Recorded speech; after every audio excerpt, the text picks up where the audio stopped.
மதுரை மத்திய தொகுதியில் புதிய நீதி கட்சி சார்பில் அதிமுகவின் இரட்டை இலை சின்னத்தில் போட்டியிடும் திரைப்பட இயக்குனரும் நடிகருமான சுந்தர் சி திடீர் நகர் பகுதியில் வீடு வீடாக சென்று தீவிர வாக்கு சேகரிப்பில் ஈடுபட்டார்.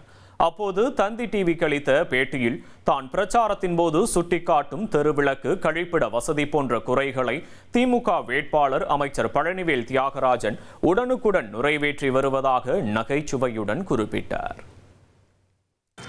இது என்ன 5 வருஷமா இதெல்லாம் எதையுமே பண்ணாமல் இருந்துட்டு இப்போ நான் குரல் கொடுத்தோன்னே அவசரமாக குப்பை அள்ளுறாங்க, அவசரமாக லைட்டை பொறுத்துறாங்க, அவசரமாக கழிப்பறையெல்லாம் ரெடி பண்ணுறாங்க. இது எல்லாத்துக்கும் மேலே என்னோட பெரிய சாதனையாக இன்னொரு சொன்னேன்னா, 5 வருஷமா தொகுதிக்கே வராத அமைச்சர் இப்போ தெரு தெருவாக சுற்றிட்டு இருக்காரு. அப்புறம் 10 வருஷமா அவருக்கு ஞாபகம் வராத ஒரு வார்த்தை இப்போ வந்திருக்கு.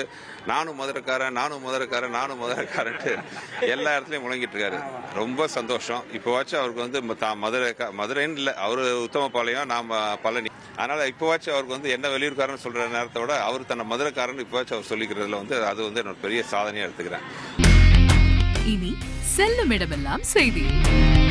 தந்தி டிவியின் வாட்ஸ்அப் சேனலை ஃபாலோ பண்ணினா செல்ல இருக்கும் இடமெல்லாம் செய்தி. இதோ QR கோட் இப்பவே ஸ்கேன் பண்ணுங்க, ஃபாலோ பண்ணுங்க.